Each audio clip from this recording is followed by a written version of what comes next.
উপদেষ্টা মহোদয়ের সাথে মিট করবো ইনশাল্লাহ। সেখানে হয়তো আমরা 5 জন প্রতিনিধি যাব। সেখানে ফিজিক্যালি মিট করার পরে আমরা বিশ্বাস করি উপদেষ্টা মহোদয় যেহেতু আমাদের বিষয়টা অনেক আগে থেকে অবগত আছেন এবং আমাদের যে চাহিদাটা সেই চাহিদাটা উনি জানেন এবং উনি অতি দ্রুত এই বিষয়টা সমাধান করবে বলে আমি বিশ্বাস করি। প্রিয় সহযোদ্ধা শিক্ষক শিক্ষিকা ভাই বোনেরা, আমরা আজকে সকালে আমাদের 3 পার্বত্য জেলার শিক্ষকদের পক্ষ থেকে আমার সহযোদ্ধা ভাই পার্বত্য জেলার এক শিক্ষক ছিলেন, আমরা পার্বত্য কমপ্লেক্সে গিয়েছিলাম এবং সেখানে পার্বত্য উপদেষ্টা মহোদয়ের সাথে আমরা ওই ভাই ওখানে মিট করেছে।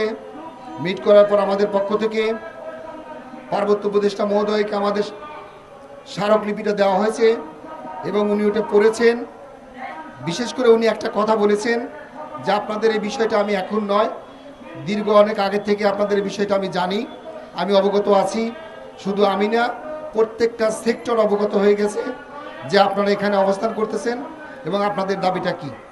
তারপরেও আমি আপনাদেরকে কথা দিচ্ছি, বিধান রঞ্জন স্যারকে অর্থাৎ বিধান রঞ্জন উপদেষ্টা মহোদয়কে উনি আজকে অবশ্যই বলবেন, আজকে বলতে না পারলে উনি কালকে বলবেন, অর্থাৎ ওনার আমাদের পক্ষ থেকে যে সুপারিশটুকু করার সেটা তিনি করবেন বলে আমাদেরকে কমিটমেন্ট করেছেন।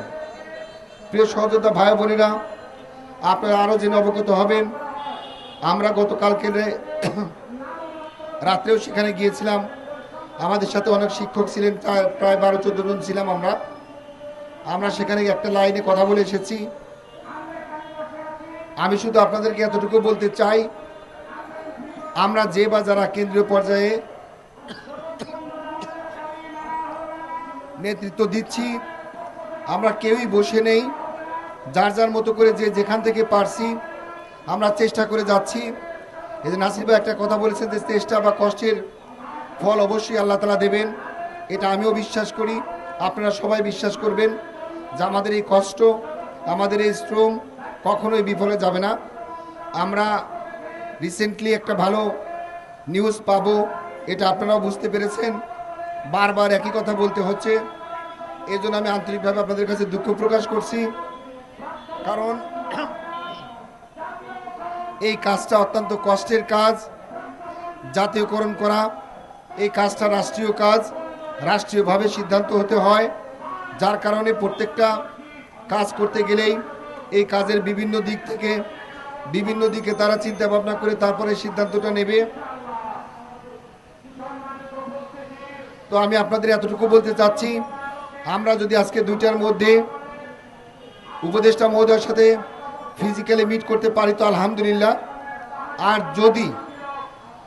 যদিতে আবারও যাচ্ছি, যদি কোনোভাবে প্রশাসনের মাধ্যম দিয়ে আমরা তাদের সাথে বসতে ব্যর্থ হই, তাহলে আমাদের যে শিক্ষক আছে, যতজন আছে, এক একজন শিক্ষক এক একজন যোদ্ধা হয়ে, এক একজন শিক্ষক এক একজন বুলেট প্রুফ জ্যাকেট হয়ে, এক একজন শিক্ষক এক একটা অস্ত্র হয়ে আমরা রাস্তায় নামবো ইনশাল্লাহ।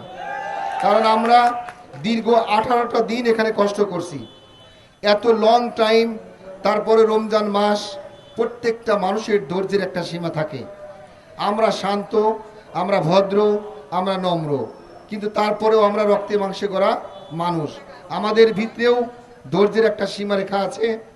তাই আমি প্রশাসন মহোদয়ের ভাই এবং যে বা যারা আছেন প্রত্যেকটা লোককে বলবো, আমরা শিক্ষক মানুষ, আমরা উশৃঙ্খলতা পছন্দ করি না, বিশৃঙ্খলা সৃষ্টি করতে চাই না, কিন্তু আমাদের দীর্ঘ 18টা দিন যাবৎ এইখানে এই পরিবেশে আমরা এখানে অবস্থান করছি, শুধুমাত্র যদি একটু ফিজিক্যালি মিট করতে এতটুকু রাইটস কি আমাদের নেই? আমরা শুধুমাত্র তাদের সাথে একটু ফিজিক্যালি মিট করব, এই ক্ষেত্রেও যদি তারা ব্যর্থ হয় তাহলে আমরা অবশ্যই এখানে তার বিপক্ষে বা প্রতিবাদ করার জন্য যতটুকু শক্তি প্রয়োজন ততটুকু শক্তি আমাদের আছে এবং ততটুকু শক্তি আমরা প্রয়োগ করব বলে আমরা বিশ্বাস করি। প্রিয় সহযোদ্ধা ভাই ও বোনেরা, আপনারা ধৈর্য হারা হবেন না। তবে বললাম যে একই কথা বারবার বলতে নিজেরও কষ্ট লাগে, যে আপনাদেরকে আর কত বলবো, কত আশ্বাস দেব। তবে আপনাদেরকে এতটুকু বলতে পারি, এই আশ্বাস বা এই কথাগুলো যেটাই বলি না কেন, এটা আমাদের মুখের কথা নয়, ওখান থেকে যে ধরনের কমিটমেন্ট করা হয় সেই কমিটমেন্টের উপরেই ভিত্তি করেই আপনাদেরকে কথা বলি, আমি এতটুকু বলি, এর ভিতরে এক বিন্দু মিথ্যা কথা বলার চেষ্টা করি না। ওখান থেকে বলছিল কালকের কথা, আমি আপনাদের বলেছিলাম কালকে মিট হবে, তারপরে বলল কালকে হবে না, আজকে হবে। আমি আপনাদের এসে বললাম আজকে হবে। এখন বলেন, মিটটা তো আমি করতে পারবো না, ওনারা করিয়ে দেবে। যার সাথে মিট করব তারও একটা সময়ের বিষয় আছে, উনি ওনার সুবিধা মতো সময় দেবে। এখন উনি যদি সময়টা চেঞ্জ করে, এক্ষেত্রে আপনি আমাকে কিভাবে দোষারোপ করতে পারেন ভাই? কারণ এখানে তো আমি নিজে কোনো কিছু করার এখতিয়ার নাই। দয়া করে আমাদেরকে ভুল বুঝবেন না, আমরা আমাদের সাধ্য মতো চেষ্টা করে যাচ্ছি। আপনারা আমাদের কষ্টে সামিল হয়েছেন, আপনারা এখানে আছেন, কষ্ট করতেছেন, আমরাও যে বাজারে আছি কষ্ট করতেছি। মহান রব্বুল আলামিন অবশ্যই আমাদের সেই কষ্টের ফয়সালা করে দেবে বলে বিশ্বাস করি। সবাইকে সুস্থ এবং দীর্ঘায়ু কামনা করে আমি শেষ করছি। আসসালামু আলাইকুম।